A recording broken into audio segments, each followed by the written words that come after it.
what I think we should be doing is taking a very different approach to him now, making it clear that we support opposition leadership, making it clear that we are in a position where we have a way in which was working for a while to integrate the Kurdish population who wanted to participate in the process in their parliament, et cetera, because we have to speak out about what we in fact think are wrong. He has to pay a price.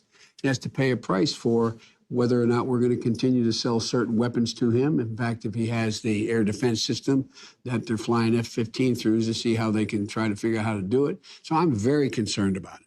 I'm very concerned about it. But I'm still of the view that if we were to engage more directly like I was doing with them, that we can support those elements of the Turkish leadership that still exist and get more from them and embolden them to be able to take on and defeat Erdogan, not by a coup, but by the electoral process. He got blown out. He got blown out in Istanbul. He got blown out, his party. And so what did we do now? We just sit there and you yielded. The last thing I would have done is yielded to him with regard to the Kurds.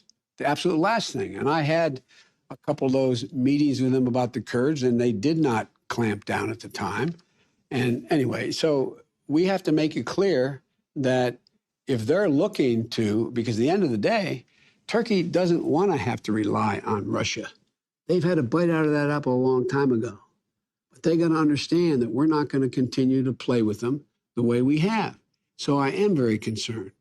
I am very concerned. I'm very concerned about our airfields and access to them as well. And I think it takes an awful lot of work for us to be able to get together with our allies in the region and deal with how we isolate his actions in the region, particularly in the Eastern Mediterranean relating to oil and a whole range of other things which take too long to go into. But the answer is, yes, I'm worried.